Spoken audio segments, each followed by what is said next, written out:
ഉച്ചവാർത്തയിലേക്ക് സ്വാഗതം. ആദ്യം പ്രധാന വാർത്തകൾ.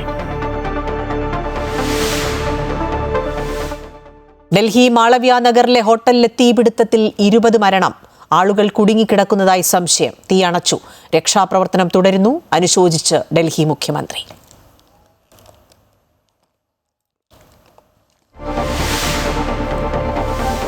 നവകേരള യാത്രയിലെ മർദ്ദനം. കേസ് അട്ടിമറിക്കാൻ ഉന്നത ഉദ്യോഗസ്ഥർ കൂട്ടുനിന്നുവെന്ന് SIT റിപ്പോർട്ട്. തെളിവുകൾ നശിപ്പിച്ചു. ഉദ്യോഗസ്ഥർക്കെതിരെയും അന്വേഷണം വേണമെന്ന ആവശ്യം. പ്രതികളുടെ മുൻകൂർ ജാമ്യാപേക്ഷ കോടതി പരിഗണിക്കുന്നു.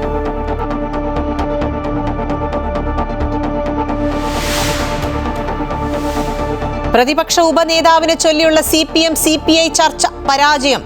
വിട്ടുവീഴ്ചയ്ക്ക് തയ്യാറാകാതെ ഇരു പാർട്ടികളും. കീഴ്വഴക്കം മാറ്റണമെന്ന് CPI.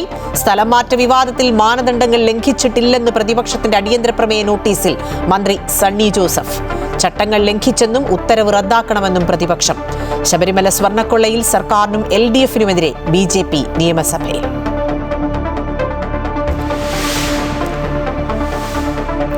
കർണാടകയിൽ DK ശിവകുമാറിന്റെ സത്യപ്രതിജ്ഞ ഇന്ന്. G പരമേശ്വര ഉപമുഖ്യമന്ത്രി. മലയാളികളായ KJ ജോർജ്, UT ഖാദർ എന്നിവരും മന്ത്രിസഭയിൽ. സിദ്ധാരാമയ്യയുടെ മകനും മന്ത്രിസഭയിൽ. ചടങ്ങിൽ പങ്കെടുക്കാൻ മുഖ്യമന്ത്രി VD സതീശൻ ബംഗളൂരുവിൽ.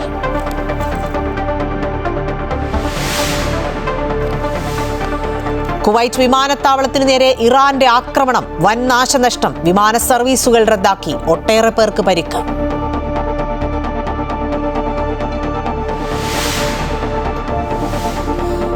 മനുഷ്യർ പ്രകൃതിയോട് നന്ദിയുള്ളവരാകണമെന്ന് സദ്ഗുരു ശ്രീ മാതാമൃതാനന്ദമയി ദേവി.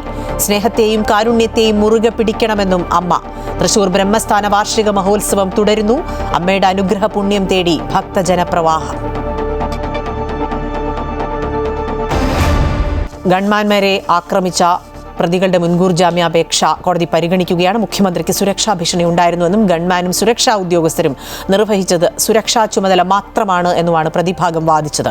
ഗൺമാൻമാരുടെ ചുമതല മുഖ്യമന്ത്രിയുടെ സുരക്ഷ മാത്രമല്ലേ എന്നും പുറത്തെ പ്രതിഷേധങ്ങളെ നേരിടേണ്ടതുണ്ടോ എന്നും പ്രതിഭാഗത്തോട് കോടതി ചോദിച്ചു. കേസ് അട്ടിമറിക്കാൻ ഉന്നത ഉദ്യോഗസ്ഥർ കൂട്ടുനിന്നുവെന്ന SIT റിപ്പോർട്ടും പുറത്തു വന്നിട്ടുണ്ട്. കോടതിക്ക് മുന്നിലെത്തിയ തെളിവുകൾ പോലും ഉദ്യോഗസ്ഥർ നശിപ്പിച്ചുവെന്നും SIT കണ്ടെത്തിയിട്ടുണ്ട്. KK പ്രശാന്ത് വിശദാംശങ്ങൾ നൽകും. പ്രശാന്ത്, കോടതിയിൽ വാദപ്രതിവാദങ്ങൾ നടക്കുകയാണ് എന്നാണ് മനസ്സിലാക്കുന്നത്. ഇപ്പോഴത്തെ സാഹചര്യം എന്താണ്? എന്തൊക്കെ കാര്യങ്ങളാണ് വാദിഭാഗവും പ്രതിഭാഗവും ഉന്നയിക്കുന്നത്? അഖില, ഇക്കാര്യത്തിൽ ഈ അന്വേഷണ റിപ്പോർട്ട് ആദ്യഘട്ടത്തിലെ അന്വേഷണം വലിയ തരത്തിൽ അട്ടിമറിച്ചുവെന്നും തെളിവുകൾ നശിപ്പിക്കാൻ ശ്രമിച്ചു എന്നുള്ളതാണ് SIT റിപ്പോർട്ടിൽ പറയുന്നത്. ഇക്കാര്യങ്ങൾ കോടതിയെ രേഖാമൂലം SIT അറിയിക്കുകയും ചെയ്തിട്ടുണ്ട് എന്നുള്ളതാണ് പ്രധാനപ്പെട്ട കാര്യം. അതേസമയം തന്നെ മാത്രമല്ല, ഇത്തരത്തിൽ അതായത് കോടതിയിലേക്ക് തെളിവുകൾ വരാതെ ശ്രദ്ധിക്കുകയും വലിയ തരത്തിലുള്ള ഇടപെടലുകൾ പ്രതികളുടെ ഭാഗത്തു നിന്ന് തന്നെ ഉണ്ടായി. ഉന്നത ഉദ്യോഗസ്ഥർ ഇടപെട്ട് ചില നീക്കങ്ങൾ നടത്തിയെന്നുള്ളതാണ് പ്രധാനമായും പരാതിക്കാർ വ്യക്തമാക്കിയത്, SITയും വ്യക്തമാക്കിയത്. എന്നാൽ ഇത്തരത്തിലൊരു നീക്കം ഉണ്ടായിട്ടില്ല. മുഖ്യമന്ത്രിക്ക് സുരക്ഷ ഒരുക്കുക എന്നുള്ളതായിരുന്നു ഉദ്യോഗസ്ഥരുടെ ചുമതല.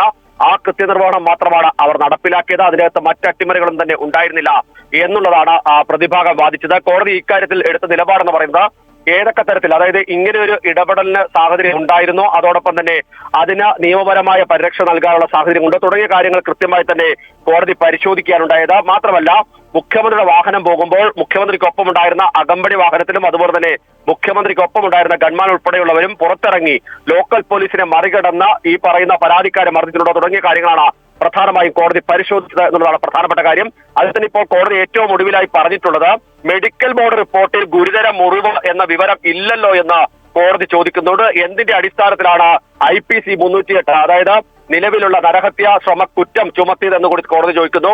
അന്വേഷണ സംഘത്തിന് മതിയായ സമയം കിട്ടിയിരുന്നല്ലോ എന്നുള്ളതാണ് കോടതിയുടെ ചോദ്യമായി ഇപ്പോൾ വന്നിട്ടുള്ളത്. അതേസമയം തന്നെ പരാതിക്കാരുടെ ഭാഗത്ത് പറയുന്നത് ഇവരെ മർദ്ദിക്കുന്ന സമയത്ത് ഒരു സുരക്ഷയുമില്ലാതെ മുഖ്യമന്ത്രിയുടെ വാഹനം 1/2 കിലോമീറ്ററോളം മുന്നോട്ട് പോയിരുന്നു. അപ്പോൾ എന്ത് തരത്തിലുള്ള ഇന്റലിജൻസ് റിപ്പോർട്ടിന്റെ അടിസ്ഥാനത്തിലാണ് ഇത്തരം ഒരു നടപടി എടുത്തതെന്നുള്ള ചോദ്യമാണ് SIT മുന്നോട്ട് വെക്കുന്നത്. ഏതായാലും വാദപ്രതിവാദങ്ങൾ ഈ ഘട്ടത്തിൽ മുന്നോട്ട് പോവുകയാണ്. ഇതൊരു പക്ഷേ കോടതിയിൽ നിന്ന് എന്ത് തരത്തിലുള്ള നടപടി ഉണ്ടായാലും ഈ അന്വേഷണം അതിശക്തമായി മുന്നോട്ട് പോകാൻ തന്നെയാണ് ഇപ്പോൾ സർക്കാർ നിർദ്ദേശപ്രകാരം SIT തീരുമാനിച്ചിട്ടുള്ളത്. മാത്രമല്ല, പരാതിക്കാരിൽ പ്രധാനപ്പെട്ട ആൾ ഇപ്പോൾ MLA കൂടിയാണ്. അതുകൊണ്ട് തന്നെ സ്വാഭാവികമായും അത് ഏതറ്റം വരെയും കൊണ്ടുവരാനുള്ള നീക്കം സർക്കാരിന്റെയും SITയുടെ ഭാഗത്തുണ്ടാവും. ഏതായാലും ഈ ആരോപണ വിധേയരായ ഈ നിലവിൽ പ്രതികളായ ആളുകൾ ഒളിവിലാണ് എന്നുള്ളത് കൂടി പ്രധാനപ്പെട്ട കാര്യം തന്നെയാണ്. അഖില, ശരി. KK പ്രശാന്താണ് വിശദാംശങ്ങൾ നൽകിയത്. പ്രതിപക്ഷ ഉപനേതാവിനെ ചൊല്ലിയുള്ള തർക്കത്തിൽ CPI ഉഭയകക്ഷി ചർച്ച പരാജയപ്പെട്ടു. തങ്ങൾ LDF-ൽ കാണിക്കുന്ന രാഷ്ട്രീയ പരിഗണന തിരിച്ചും കാണിക്കുമെന്നാണ് പ്രതീക്ഷിക്കുന്നതെന്ന് CPI സംസ്ഥാന സെക്രട്ടറി ബിനോയ് വിശ്വം പറഞ്ഞു. MV ഗോവിന്ദനുമായുള്ള കൂടിക്കാഴ്ചയ്ക്ക് ശേഷമായിരുന്നു ബിനോയ് വിശ്വത്തിന്റെ പ്രതികരണം. LDF എന്നാൽ ഇടതുപക്ഷ ജനാധിപത്യ മുന്നണിയാണ് എന്നതും ബിനോയ് വിശ്വം ഓർമ്മിപ്പിച്ചു. അൻഫിൽഡ് ഡിസൂസ വിശദാംശങ്ങളുമായി ചേരുകയാണ്. അൻഫിൽഡ്, CPI തർക്കം ഒരു പടി കൂടി മുന്നിലേക്ക് കടക്കുകയാണ്. അതായത് വിട്ടുവീഴ്ചയ്ക്ക് തയ്യാറല്ല, കീഴ്വഴക്കങ്ങൾ അങ്ങനെ തന്നെ പോകട്ടെ എന്ന് CPM നിലപാടെടുക്കുകയാണ്. അതേസമയം കീഴ്വഴക്കങ്ങൾ മാറ്റേണ്ടതുണ്ട് എന്നുള്ള നിലപാട് CPIയും എടുക്കുകയാണ്. ഇത് എങ്ങനെയായിരിക്കും ഇനി മുന്നോട്ട് പോവുക? ഈ LDF-ൽ തന്നെ വലിയൊരു ചേരിതിരിവിലേക്ക് കാര്യങ്ങൾ കൊണ്ടെത്തിക്കുകയല്ലേ?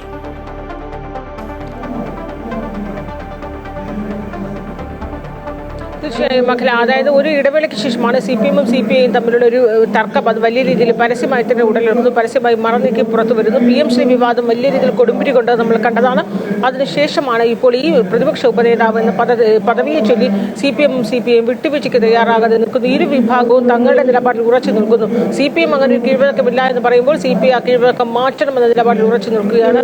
തർക്കം വലിയ രൂക്ഷമാകുന്ന ഒരു പശ്ചാത്തലത്തിലാണ് ഈ പാർലമെന്ററി കക്ഷി യോഗം ചേരാൻ കഴിയുന്നില്ല.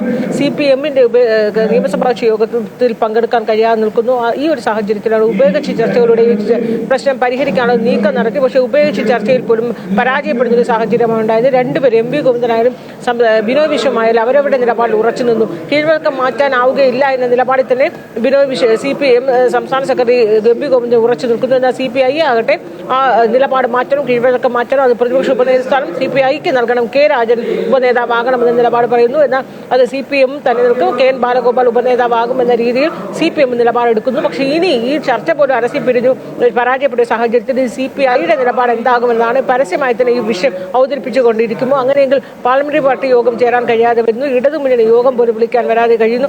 ഈ ഒരു സാഹചര്യത്തിൽ തോൽവി വിലയിരുത്തുന്ന അടക്കമുള്ള നടപടിക്രമങ്ങളിലേക്കൊക്കെ മുന്നണിക്ക് കടക്കേണ്ടതുണ്ട്. പക്ഷേ അപ്പോഴും പ്രതിപക്ഷ ഉപനേതാവ് എന്ന തർക്കത്തെ ചൊല്ലി ഇപ്പോഴും വലിയ രീതിയിലാണ് ഏറ്റവും പ്രധാനപ്പെട്ട കക്ഷികളാണ് CPM CPI. പക്ഷെ അവർ തന്നെ ഈ പരസ്യമായ വാദങ്ങളുമായി തർക്കം നിലനിൽക്കുന്ന ഒരു പശ്ചാത്തലത്തിൽ എങ്ങനെ മുന്നണിയെ ബാധിക്കുമെന്നുള്ളതൊക്കെ ഇനി വരും നാളിൽ കാണേണ്ടതാണ്.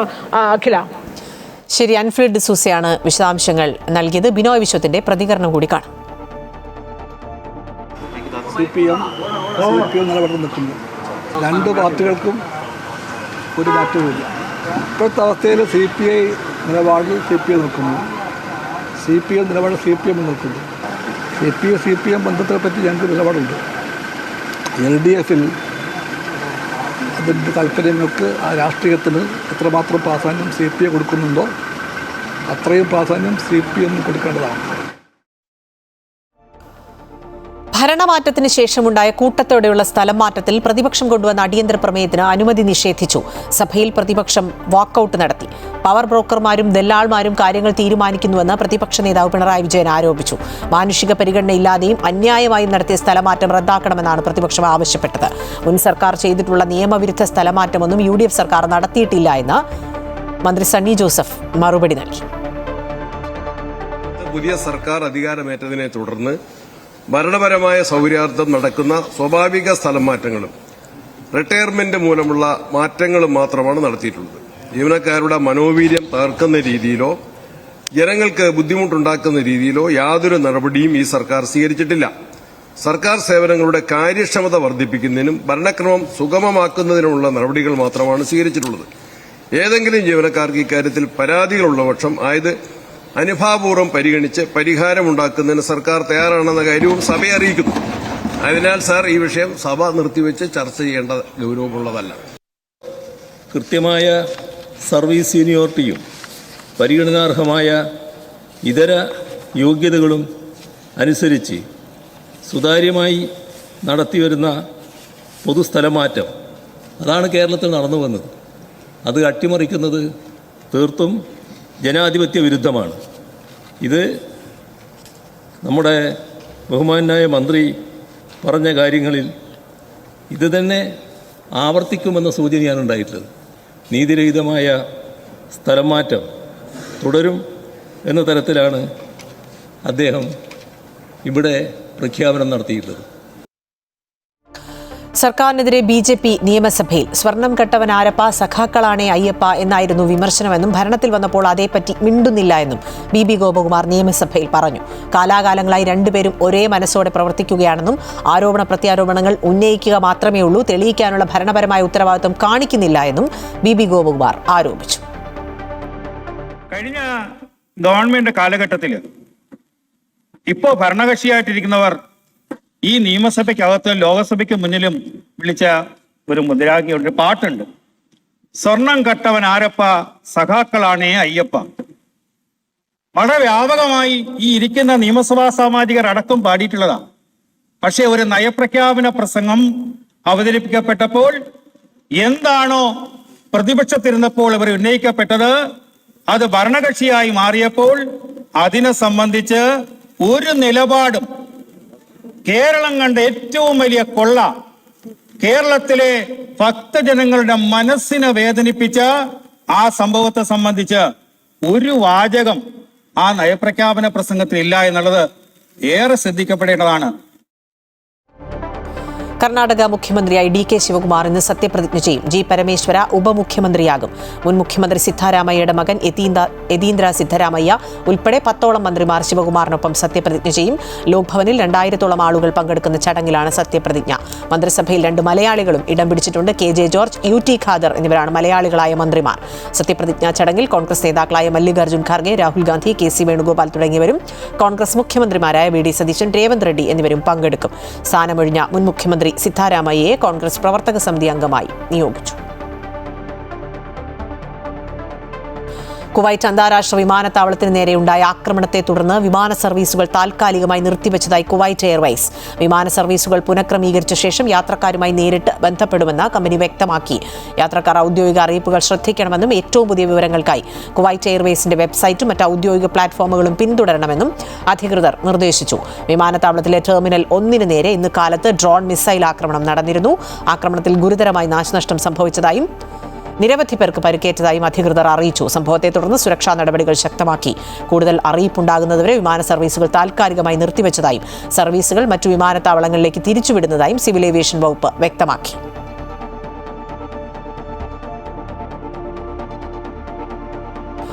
ഇറാൻ പരമോന്നത നേതാവ് മുജ്തബ ഖമനേയി ജീവനോടെയുണ്ടെന്ന് US state secretary Marco Rubio. ഇറാന്റെ കാര്യങ്ങളിൽ മുജ്തബ ഖമനേയി സജീവമായി ഇടപെടുന്നതിന്റെ സൂചനകളുണ്ടെന്ന് സെനറ്റ് ഫോറിൻ റിലേഷൻസ് കമ്മിറ്റിക്ക് മുമ്പാകെ സംസാരിക്കവേ റൂബിയോ വിശദീകരിച്ചു. ഫെബ്രുവരി 28-ന് ഇറാന് നേരെയുണ്ടായ US ഇസ്രായേൽ സംയുക്ത ആക്രമണത്തിലാണ് മുജ്തബ ഖമനേയിക്ക് പരിക്കേറ്റത്.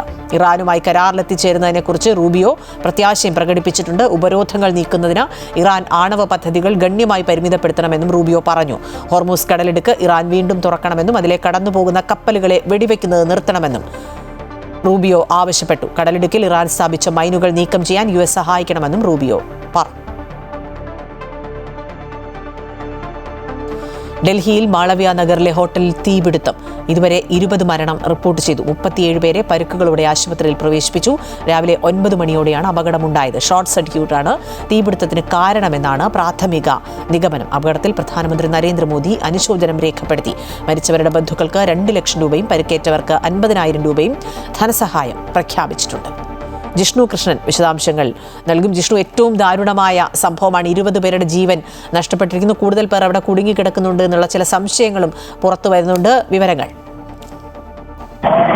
രാവിലെ 9 മണിയോടുകൂടിയാണ് മാളവ്യ നഗറിൽ ഹോസ്റാണി മേഖലയിൽ പ്രവർത്തിക്കുന്ന ഹോട്ടലിന്റെ താഴ്ഭാഗത്ത് ഗ്രൗണ്ട് ഫ്ലോറിൽ ഷോർട്ട് സർക്യൂട്ടിനെ തുടർന്ന് തീപിടുത്തമുണ്ടായത്. അത് വലിയ അപകടമായി മാറി. ഏറ്റവും ഒടുവിൽ ലഭ്യമാകുന്ന റിപ്പോർട്ടുകൾ പ്രകാരം 10-ലധികം മരണം സർക്കാർ ഔദ്യോഗികമായി സ്ഥിരീകരിച്ചിട്ടുണ്ട്. പക്ഷേ ആശുപത്രി അധികൃതരിൽ നിന്ന് ലഭിക്കുന്ന വിവരമനുസരിച്ച് 20-ലടുത്ത ആളുകൾ മരിച്ചിട്ടുണ്ട് എന്നാണ് മനസ്സിലാക്കുന്നത്. 37 വരെ പരിക്കുകളോടുകൂടി രക്ഷപ്പെടുത്തിയിട്ടുണ്ട്. അപകട വിവരം അറിഞ്ഞ ഉടൻ തന്നെയും പോലീസും അഗ്നിശമന സേനയും സ്ഥലത്തെത്തി രക്ഷാപ്രവർത്തനം ആരംഭിച്ചിട്ടുണ്ട് എന്നും പരിക്കേറ്റവർക്ക് സാധ്യമായ മുഴുവൻ ചികിത്സയും ഉറപ്പാക്കുമെന്നുള്ളതാണ് ഡൽഹി മുഖ്യമന്ത്രി രേഖ ഗുപ്ത നിലവിൽ അറിയിച്ചിട്ടുള്ളത്.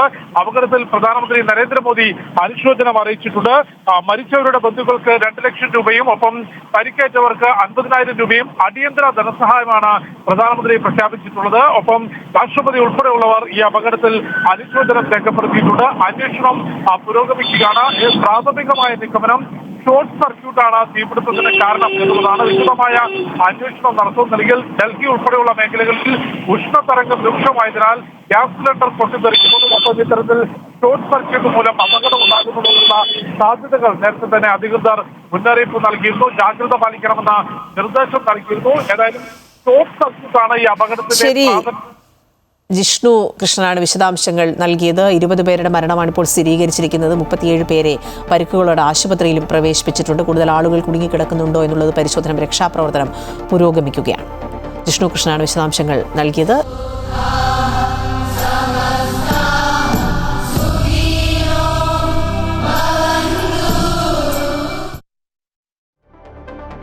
കുഞ്ഞുങ്ങൾക്കായി നമ്മൾ സമയം കണ്ടെത്തണമെന്ന് സദ്ഗുരു ശ്രീ മാതാ അമൃതാനന്ദമയി ദേവി. അണുകുടുംബങ്ങളിലെ തിരക്കിനിടയിൽ കുഞ്ഞുങ്ങളിൽ അമ്മ എന്ന ബോധം നഷ്ടപ്പെടുന്നു. കുടുംബ ബന്ധങ്ങൾ ശിഥിലമാകാതിരിക്കാൻ പരസ്പരം മനസ്സിലാക്കി മുന്നോട്ടു പോകണമെന്നും സ്നേഹത്തിന് ഭൂമിയെ സ്വർഗമാക്കാൻ കഴിയുമെന്നും അമ്മ പറഞ്ഞു. തൃശൂർ ബ്രഹ്മസ്ഥാന ക്ഷേത്ര മഹോത്സവത്തിൽ അനുഗ്രഹ പ്രഭാഷണം നടത്തുകയായിരുന്നു അമ്മ. ഈ പ്രപഞ്ചത്തിലെ സകല ജീവരാശികളെയും പരസ്പരം ബന്ധിച്ചിരിക്കുന്ന സ്നേഹമാണ്. മനുഷ്യനായാലും മൃഗമായാലും അമ്മയും കുഞ്ഞിനോടും കുഞ്ഞിനെ അമ്മയോട് ബന്ധിച്ചിരിക്കുന്ന സ്നേഹമാണ്. എന്നാൽ നമ്മൾ ആ സ്നേഹത്തിനുവേണ്ടി നമ്മൾ ജീവിതം അലയുന്നു. അത് കിട്ടാതെ മരിക്കുകയും ചെയ്യും. സത്യത്തിൽ ഏറ്റവും അടുത്തറിയുന്നതും പരിചയമുള്ള ഭാവം സ്നേഹമാണ്. അത് നമ്മുടെ സ്വരൂപമാണ്. സ്വരൂപം ഒരിക്കലും മാറ്റാൻ കഴിയും. തൽക്കാലം മറവിതം സംഭവിക്കും. അതിനെ ഇല്ലാണ്ടാക്കാൻ സംഭവിക്കും. നമ്മുടെ സത്തായി ഒരിക്കലും വേർപെടുത്താൻ കഴിയാതെ ദീപാംശമായി എപ്പോഴും നമ്മളുണ്ടാകും. നമ്മുടെ തനിമയെ നശിപ്പിക്കാൻ സാധിക്കും. അതാണ് ജീവിതം കൊണ്ട് നേടേണ്ടത്. ആ സ്നേഹമാണ്. അതാണ് ജീവിതം കൊണ്ട് നമ്മൾ നേടിയെടുക്കേണ്ടത്. അപ്പോൾ മറ്റുള്ള ആവശ്യങ്ങൾ അറിഞ്ഞ് ഓരോരുത്തർക്ക് നീങ്ങാൻ കഴിയാൻ ഈ ഭൂമിയെ നമ്മൾ സ്വന്തമാക്കാൻ സാധിക്കും. കാരുണ്യം ഒരാവശ്യമാണ്. ആഡംബരമല്ല. കാരുണ്യമില്ലാത്ത സമൂഹത്തിൽ നിലനിൽപ്പ് തന്നെ കഷ്ടമായി. അമ്മയുടെ ദർശന പുണ്യം തേടി പൂരത്തിന്റെ നാട്ടിലേക്ക് ആയിരങ്ങളാണ് എത്തുന്നത്. ഭക്തർക്ക് കർണാമൃതം ചുരിഞ്ഞ അമ്മയുടെ നേതൃത്വത്തിൽ ഭക്തിഗാനസുധയും നടക്കുകയാണ്. ടി.കെ. അരവിന്ദൻ വിശദാംശങ്ങൾ നൽകും. അരവിന്ദൻ, തൃശ്ശൂർക്കാരെ സംബന്ധിച്ച് ഈ 2 ദിവസം ഏറ്റവും ധന്യമായ നിമിഷങ്ങളിലൂടെ കടന്നു പോവുകയാണ്. അമ്മയുടെ ദർശനം ഒപ്പം ഭക്തിഗാനസുധയൊക്കെ ആസ്വദിക്കാൻ കഴിയുന്നു. ഒപ്പം അമ്മയുടെ അനുഗ്രഹം ലഭിക്കുന്നു. ആയിരങ്ങൾ എത്തുന്നുണ്ട് എന്ന് മനസ്സിലാക്കുന്നു. വിവരങ്ങൾ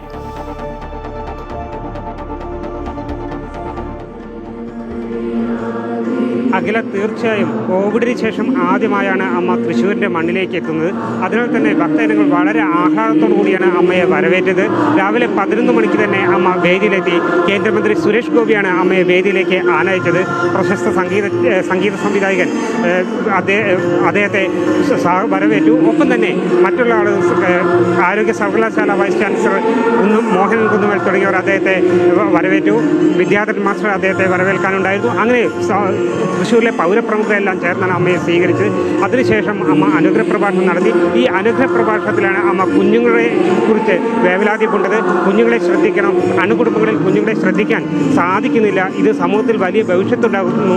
അനാഥാലയങ്ങളെ സൃഷ്ടിക്കുന്നത് ഇത്തരത്തിലുള്ള കുടുംബങ്ങളാണ്, അണുകുടുംബങ്ങളാണ്. കുടുംബത്തിലെ ഭിന്നതകൾ ഈ കുട്ടികളെയാണ് ബാധിക്കുന്നത് എന്ന് അമ്മ ഓർമ്മിപ്പിക്കുകയുണ്ടായി. ഒപ്പം തന്നെ പരിസ്ഥിതിയുടെ പ്രാധാന്യത്തെക്കുറിച്ചും അദ്ദേഹം ഓർമ്മിച്ചു. പരിസ്ഥിതിയോടും പ്രകൃതിയോടും നന്ദിയുള്ളവരായിരിക്കണം എല്ലാവരും എന്ന് അമ്മ ഓർമ്മിപ്പിച്ചു. അതിനുശേഷമാണ് അമ്മയുടെ നേതൃത്വത്തിൽ ഇപ്പോൾ ഭക്തിഗാന സുധ നടക്കുകയാണ്. ഭക്തർ ഏറെ ആഹ്ലാദത്തോടെയാണ് ഇത്തരം ഒരു കാര്യത്തെ കാണുന്നത്. 6 വർഷത്തിന് ശേഷം അമ്മയെത്തുമ്പോൾ അവരെ സംബന്ധിച്ചിടത്തോളം അമ്മയോടുള്ള സ്നേഹം ഏത് തരത്തിൽ പ്രകടിപ്പിക്കണമെന്നുള്ള ഒരു ചിന്തയാണ് അവരെ സംബന്ധിച്ചിടത്തോളം ഉള്ളത്. ആയിരങ്ങളാണ് വടക്കുന്നാഥിൻ്റെ മണ്ണിലേക്ക് ഒഴുകിയെത്തിക്കൊണ്ടിരിക്കുന്നത്. നിരവധി പേർ ഇപ്പോഴും പുറത്ത് കാത്തു നിൽക്കുന്നു. എന്തായാലും അമ്മയുടെ ദർശനം, ഇതിനുശേഷം ധ്യാനം നടക്കും. അതിനുശേഷം അമ്മ ദർശനം ആരംഭിക്കും. എന്തായാലും അമ്മയുടെ ദർശന പുണ്യത്തിനായുള്ള കാത്തിരിപ്പിലാണ് ഭക്തജനങ്ങൾ. അഖില, ശരി. ടി.കെ. അരവിന്ദനാണ് വിശദാംശങ്ങൾ നൽകിയത്. അമ്മയുടെ ദർശന പുണ്യത്തിനായി ആയിരങ്ങൾ തൃശ്ശൂരിൽ കാത്തിരിക്കുകയാണ്. അമൃതപുരിയായി മാറിയിരിക്കുകയാണ് തൃശ്ശൂർ ബ്രഹ്മസ്ഥാനം. അമ്മ എവിടെയാണെങ്കിലും സമയം കണ്ടെത്തി ഓടിയെത്താറുണ്ടെന്ന് കേന്ദ്രമന്ത്രി സുരേഷ് ഗോപി. എം.പിയും മന്ത്രിയുമൊക്കെ ആയതിനു ശേഷം അമ്മയെ തൃശ്ശൂർക്കാർക്ക് വേണ്ടി സ്വീകരിക്കാൻ സാധിച്ചു. വേദിയിലേക്ക് അമ്മയെ ആനയിക്കാൻ സാധിച്ചതിൽ ദൈവത്തിന് നന്ദിയെന്നും സുരേഷ് ഗോപി പറഞ്ഞു. അയ്യന്തോൾ ബ്രഹ്മസ്ഥാനത്ത് സദ്ഗുരു ശ്രീ മാതാ അമൃതാനന്ദമയി ദേവിയെ ദർശിച്ചതിനു ശേഷം സംസാരിക്കുകയായിരുന്നു കേന്ദ്രമന്ത്രി. പക്ഷേ ഒരു അധിക സന്തോഷം എന്താണെന്ന് ചോദിച്ചാൽ, തൃശ്ശൂർ മണ്ഡലത്തിന്റെ MP എന്ന നിലയ്ക്ക് എനിക്ക് അമ്മയെ ഈ വേദിയിലേക്ക് ആനയിക്കാൻ സാധിച്ചു. സ്വാഗതം ഞാൻ ഈ അവസരം ഉപയോഗിക്കുകയാണ്. തൃശ്ശൂരിലെ അമ്മയുടെ ഇഷ്ടം വാരിക്കൂട്ടി അമ്മയ്ക്ക് വേണ്ടി ഒരു വർഷം കാത്തിരിക്കുന്ന ഒരു വലിയ ഭക്തജന സഭയ്ക്ക് അമ്മ ഈ അവസരം നൽകിയതിനുള്ള നന്ദി അറിയിക്കുന്നു. അമ്മയുടെ അനുഗ്രഹ വർഷം അവരിലേക്ക് പതിക്കുന്നത് വഴി ഇവിടെ എത്താൻ സാധിക്കാതെ പോയവർക്കും കൂടി, പ്രത്യേകിച്ച് കുഞ്ഞു മക്കളുടെ സമൂഹത്തിന് മുഴുവൻ, കേരളത്തിലെ മക്കൾക്കെല്ലാം ഈ അനുഗ്രഹം ചെന്ന് നിങ്ങൾക്ക് ലഭിക്കുന്ന അനുഗ്രഹത്തിലൂടെ ചെന്ന് പതിക്കണ എന്ന പ്രാർത്ഥനയോടെ ഈ മണ്ണിനും ആ അനുഗ്രഹം വന്ന് വർഷിക്കണ എന്ന ആഗ്രഹത്തോടും പ്രാർത്ഥനയോടും കൂടി അമ്മയെ വണങ്ങിക്കൊണ്ട് ഞാൻ നിർത്തുന്നു. എല്ലാവർക്കും ഒരിക്കൽ കൂടി എൻ്റെ സ്നേഹം, നന്ദി, നമസ്കാരം. അമ്മയ്ക്ക് കൊട്ടിയൂരിൽ വൻ ഭക്തജനത്തിരക്ക്. വൈശാഖ മഹോത്സവത്തിന്റെ ആദ്യ ദിനം മുതൽ വിവിധ സംസ്ഥാനങ്ങളിൽ നിന്നും നിരവധി ഭക്തരാണ് യാഗഭൂമിയിൽ എത്തിച്ചേർന്നത്. ഭക്തർക്കായി വിപുലമായ സൗകര്യമാണ് ഇത്തവണ കൊട്ടിയൂർ ദേവസ്വം ഒരുക്കിയിട്ടുള്ളത്.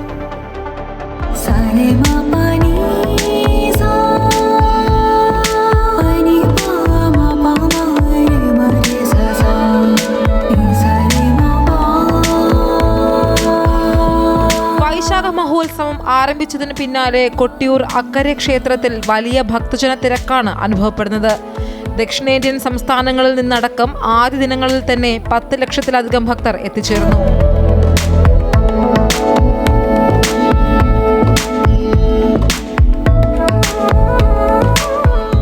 മനസ്സിന് നവോന്മേഷം പകരുന്ന അനുഭൂതിയാണ് ക്ഷേത്ര ദർശനത്തിന് ശേഷം ലഭിച്ചതെന്ന് ഭക്തർ പറഞ്ഞു. இங்கே வாங்க, நல்லா இருக்குது கோயில், ரொம்ப நல்லா இருக்குது, நல்லா தர்ஷனம் ஆயிடுச்சு, நல்லா சாமி பவர்ஃபுல் சாமி, ஃபர்ஸ்ட் டைம் வந்தோம், சூப்பராக இருக்குது എക്സ്പീരിയൻസ്. ഭക്തരുടെ തിരക്ക് മുന്നിൽ കണ്ട് വിപുലമായ ക്രമീകരണങ്ങളാണ് കൊട്ടിയൂർ ദേവസ്വം ഒരുക്കിയിട്ടുള്ളത്. ഏകദേശം 10 ലക്ഷത്തോളം ആളുകൾ നിലവിൽ എത്തിച്ചേർന്നിട്ടുണ്ട് എന്നുള്ളതാണ് കണക്ക്. ഒരു നെയ്യാട്ടത്തോടു കൂടിയാണ് ആരംഭിക്കുന്നത്. പക്ഷേ ആ സമയങ്ങളിലൊക്കെ നാട്ടിലുള്ള ആളുകളാണ് പൊതുവെ നമ്മൾ കണ്ടുവരാറുള്ളത്. നെയ്യാട്ട ദിവസം തന്നെ കർണാടകയിൽ നിന്നുള്ള ഒരു ഒഴുക്ക് നമുക്ക് കാണാൻ വേണ്ടി സാധിച്ചു. അതുപോലെ തന്നെ ഭണ്ണാര എഴുന്നള്ളത്ത് ദിവസം തന്നെ ഒരുപാട് അന്യസംസ്ഥാനങ്ങളിൽ നിന്നുള്ള ഭക്തജനങ്ങൾ എത്തിച്ചേർന്നിട്ടുണ്ട്. ഇപ്പോൾ ഈ 3-4 ദിവസമായി ഒരു 1.5 ലക്ഷം ആളുകൾ ദിവസവും ഇവിടെ ദർശനത്തിന് വേണ്ടി എത്തുന്നുണ്ട്. അവർക്ക് ആവശ്യമായിട്ടുള്ള എല്ലാ സൗകര്യവും ദേവസ്വം ഒരുക്കിയിട്ടുമുണ്ട്. വൈശാഖോത്സവത്തിലെ ആദ്യ ആരാധനയായ തിരുവോണം ആരാധന വെള്ളിയാഴ്ച നടക്കും. 4 ആരാധനകളാണ് വൈശാഖോത്സവത്തിനുള്ളത്. അമൃത ന്യൂസ്, കണ്ണൂർ. പശ്ചിമബംഗാളിൽ തൃണമൂൽ കോൺഗ്രസിനുള്ളിൽ കടുത്ത പ്രതിസന്ധി. MLA-മാരുൾപ്പെടെ മുതിർന്ന നേതാക്കൾ പാർട്ടി വിട്ടേക്കും. യത്പ്രത് ബാനർജിയുടെ നേതൃത്വത്തിൽ പാർട്ടി പിളർത്തി ഔദ്യോഗിക വിഭാഗം രൂപീകരിക്കാനും നീക്കമുണ്ട്. നേതാക്കൾ ഓടിയൊളിച്ചാലും പോരാട്ടം തുടരുമെന്ന് മുൻ മുഖ്യമന്ത്രി മമതാ ബാനർജി പറഞ്ഞു. തിരഞ്ഞെടുപ്പിൽ കനത്ത തിരിച്ചടി നേരിട്ടതു മുതൽ തൃണമൂൽ കോൺഗ്രസിനുള്ളിൽ കലാപം പുകയുകയാണ്. മുതിർന്ന നേതാക്കൾ മമതാ ബാനർജിയുടെ നേതൃത്വത്തെ ചോദ്യം ചെയ്തുകൊണ്ട് രംഗത്തെത്തി. പാർട്ടി അച്ചടക്ക നടപടി സ്വീകരിച്ച് പുറത്താക്കിയ ഋതുപത്ര ബാനർജിയുടെ നേതൃത്വത്തിൽ പാർട്ടി പിളർത്തി ഔദ്യോഗിക വിഭാഗം രൂപീകരിക്കാനും നീക്കം നടക്കുകയാണ്. 50 തൃണമൂൽ MLA-മാരുടെ പിന്തുണ തനിക്കുണ്ടെന്ന് അവകാശപ്പെടുന്ന ഋതുപത്ര ബാനർജി പ്രതിപക്ഷ നേതാവാകാൻ ശ്രമിക്കുന്നുണ്ട്. കഴിഞ്ഞ ദിവസം മമതാ ബാനർജി വിളിച്ച യോഗത്തിൽ 80 MLA-മാരിൽ 20 പേർ മാത്രമായിരുന്നു പങ്കെടുത്തത്. MLA-മാർക്ക് പുറമെ മുതിർന്ന നേതാക്കളും വിമത നീക്കത്തിനൊപ്പം നിൽക്കുകയോ അല്ലെങ്കിൽ പാർട്ടി വിട്ട് BJP-യിൽ ചേരാനും സാധ്യതയുണ്ട്. തൃണമൂൽ കോൺഗ്രസ് നേതാക്കൾക്കെതിരെ നടക്കുന്ന അക്രമങ്ങളിൽ പ്രതിഷേധിച്ച് BJP സർക്കാരിനെതിരെ മമതാ ബാനർജി നേതൃത്വം നൽകിയ പരിപാടിയിലും ഡെറക് ഒബ്രിയാൻ, കല്യാൺ ബാനർജി തുടങ്ങി ചുരുക്കം നേതാക്കൾ മാത്രമായിരുന്നു പങ്കെടുത്തത്. നേതാക്കൾ ഒളിച്ചോടിയാലും പാർട്ടിക്ക് വേണ്ടി ജീവൻ മരണ പോരാട്ടം നടത്തുമെന്നായിരുന്നു മമതയുടെ പ്രതികരണം. ഡൽഹി കേന്ദ്രീകരിച്ച് BJP വിരുദ്ധ പാർട്ടികളുടെ പ്രവർത്തനം ഏകോപിപ്പിക്കുമെന്നും മമത പറഞ്ഞിരുന്നു. അമൃത ന്യൂസ്, ന്യൂഡൽഹി. CBSE-യിൽ പുതിയ ചെയർമാനും സെക്രട്ടറിയും ചുമതലയേറ്റു. പരീക്ഷാ വിവാദങ്ങളെ തുടർന്നാണ് നേരത്തെ ചെയർമാനെയും സെക്രട്ടറിയെയും മാറ്റിയത്. ആഭ്യന്തര അന്വേഷണത്തിന്റെ ഭാഗമായി ഉദ്യോഗസ്ഥരുടെ മൊഴി രേഖപ്പെടുത്തിയിട്ടുണ്ട്. അതേസമയം വീഴ്ചകളുടെ ഉത്തരവാദിത്വം ഏറ്റെടുത്ത് വിദ്യാഭ്യാസ മന്ത്രി ധർമ്മേന്ദ്ര പ്രധാൻ രാജിവെക്കണമെന്ന് പ്രതിപക്ഷം ആവശ്യപ്പെട്ടു.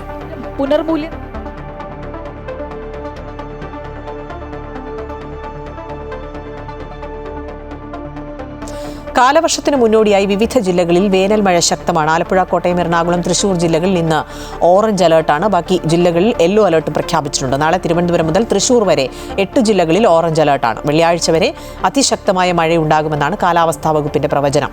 ഈ ദിവസങ്ങളിൽ മത്സ്യബന്ധനത്തിന് വിലക്കേർപ്പെടുത്തിയിട്ടുണ്ട്. നാളെ സംസ്ഥാനത്ത് കാലവർഷം എത്തുമെന്ന് കാലാവസ്ഥാ നിരീക്ഷണ കേന്ദ്രം അറിയിച്ചിട്ടുണ്ട്. ഉയർന്ന തിരമാലയ്ക്കും കടലാക്രമണത്തിനും സാധ്യതയുണ്ട്. കൊല്ലം മൈനാഗപ്പള്ളിയിൽ 10 വയസ്സുകാരന് ശരീരമാസകലം പൊള്ളലേറ്റു. അച്ഛനാണ് പൊള്ളലേൽപ്പിച്ചതെന്നാണ് കുട്ടിയുടെ മൊഴി. എന്നാൽ ചൂടുവെള്ളം വീണതാണെന്ന് ബന്ധുക്കൾ വാദിക്കുന്നു. കൊല്ലം ജില്ലാ ആശുപത്രിയിലെ പ്രാഥമിക ചികിത്സയ്ക്ക് ശേഷം കുട്ടിയെ തിരുവനന്തപുരം SAT ആശുപത്രിയിലേക്ക് മാറ്റി. ചൈൽഡ് വെൽഫെയർ കമ്മിറ്റി അന്വേഷണം ആരംഭിച്ചു. ആദ്യം കുട്ടിയെ പൊള്ളലേറ്റുവെന്ന് പറഞ്ഞാണ് ബന്ധുക്കൾ കൊല്ലം ജില്ലാ ആശുപത്രിയിൽ എത്തിച്ചത്. എന്നാൽ ആശുപത്രി അധികൃതർ പ്രാഥമിക ചികിത്സ നൽകി കുട്ടിയെ ബന്ധുക്കൾക്കൊപ്പം പറഞ്ഞുവിട്ടു. തുടർന്ന് വീട്ടിലെത്തി അസ്വസ്ഥതകൾ പ്രകടിപ്പിച്ചതിനെ തുടർന്ന് ബന്ധുക്കൾ വീണ്ടും കുട്ടിയെ ഇന്ന് ജില്ലാ ആശുപത്രിയിൽ എത്തിക്കുകയായിരുന്നു. സംശയം തോന്നിയ ആശുപത്രി അധികൃതർ വിഷയം പോലീസിനെ അറിയിച്ചു. ആശുപത്രി അധികൃതർ നൽകിയ വിവരത്തിന്റെ അടിസ്ഥാനത്തിൽ ശാസ്താംകോട്ട പോലീസാണ് കേസെടുത്തത്. കുട്ടിക്ക് നേരത്തെ പൊള്ളലേറ്റ ദൃശ്യങ്ങൾ അമൃത ന്യൂസിന് ലഭിച്ചിട്ടുണ്ട്. സംഭവത്തിൽ ചൈൽഡ് വെൽഫെയർ കമ്മിറ്റി അന്വേഷണം ആരംഭിച്ചിട്ടുണ്ട്.